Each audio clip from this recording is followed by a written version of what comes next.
Kumita ng 100 to 2,000 pesos gamit lamang ang isang earning application. Yo, so what's up guys at welcome po dito sa ating YouTube channel. At kung bago ka lang dito, huwag mong kalimutan mag-subscribe at hit na rin po ang ating notification bell para updated ka sa lahat ng mga video natin. So for today's video, meron tayong pag-uusapan na isang earning application kung saan pwede tayong kumita ng 100 to 2,000 pesos gamit lamang ang ating cellphone. So ang pangalan ng application na to guys ay si Merge Party. Kung gusto mo itong subukan, pwede mo siyang i-download sa Google Play Store at available din sa iOS. Okay, kapag nandito ka na sa Play Store, search mo lang dito Merge Party. Then dito guys, i-download nyo lang tong application. Then kapag na-download nyo na, click mo lang tong play. Pagka open natin, sundin lang natin tong instruction. So dito guys, meron tayo nakuhang 100 pesos. So para makapag-login tayo dito, kailangan natin mag-login gamit ang ating Facebook at Google account. At nakapag-login na nga po tayo sa earning application na ito. At ito na po yung kanyang interface. So ngayon guys, pag-usapan natin kung paano ba tayo kikita sa application na ito. So ngayon guys, punta na tayo sa first ways of earning sa application na to. Kung makikita nyo dito, meron silang mga bola na may mga numero. So dito guys, kiklik lang natin yung mga kulay na magkakaparehas. Gaya nun. Then ulitin natin. Yun. Ulit natin yung number 4. So bale, ganito lang yung gagawin natin. So yan, magmamerge lang tayo dito ng mga bola sa pagtatap. Yun, ulit natin to. Then dito guys, meron tayong nakuhang coins. Then click lang natin tong kunin. So ayun guys, nakatanggap tayo ng 25 coins.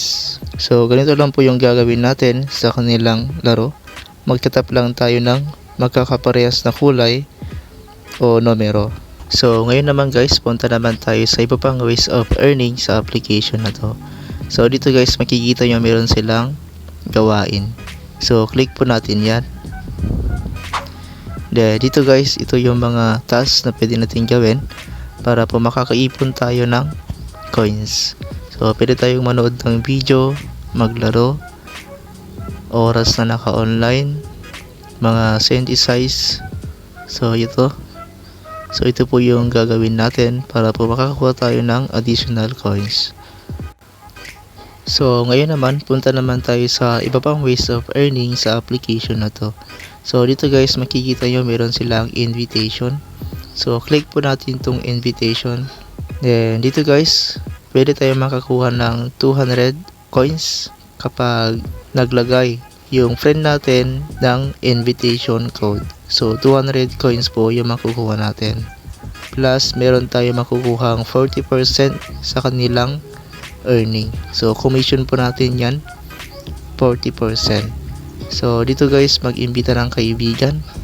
So halos 290,000 yung pwede natin makuha or ganting pala sa atin. So click po natin to. So dito guys, kapag naka-invite tayo ng 50 na kaibigan, pwede tayo makakuha ng 100 pesos. At kapag 200 naman, 300 pesos. At kapag 500, pwede tayo makakuha dito ng 600 pesos. At kapag 900 naman yung na-invite natin, 800 pesos naman yung makukuha natin. At kapag naka-invite tayo ng 1,500, 1,200 pesos naman yung makukuha natin. So dito guys, para makapag-invite, click lang natin tong mag-imbita na. Then dito guys, copy lang natin yung ating link. Then share natin sa mga social media account gaya ng Facebook, YouTube at iba pa. So yun lang po yung mga ways of earning sa application na ito. So ngayon, sabihin na natin na meron na tayong sapat na coins at pwede na tayong mag-withdraw. So para makapag-withdraw dito guys, click lang natin to, my wallet. So dito guys, ito pa lang yung ating naiipon. sa ating account, meron tayong 0.53 pesos. So, para makapag-withdraw, click natin itong withdraw. So, dito guys, meron silang Lazada at GCash. So, dito tayo sa GCash. So, ang alam ko dito guys is 100 po yung kanilang minimum of withdrawal sa application na to. So, 100 pesos po yung pwede natin i-withdraw sa application na ito. So, ngayon naman, punta naman tayo sa iba pang wallet. So, makikita natin dito, meron tayong wallet na isa. So, dito naman guys, pwede tayo makapag-withdraw dito ng 2,000 pesos kapag naipon natin to. So, yun guys, sipag lamang po yung kailangan natin para po makapag-withdraw tayo sa earning application na ito. So, dito na po nagtatapos tong ating tutorial. Maraming pong salamat sa panonood.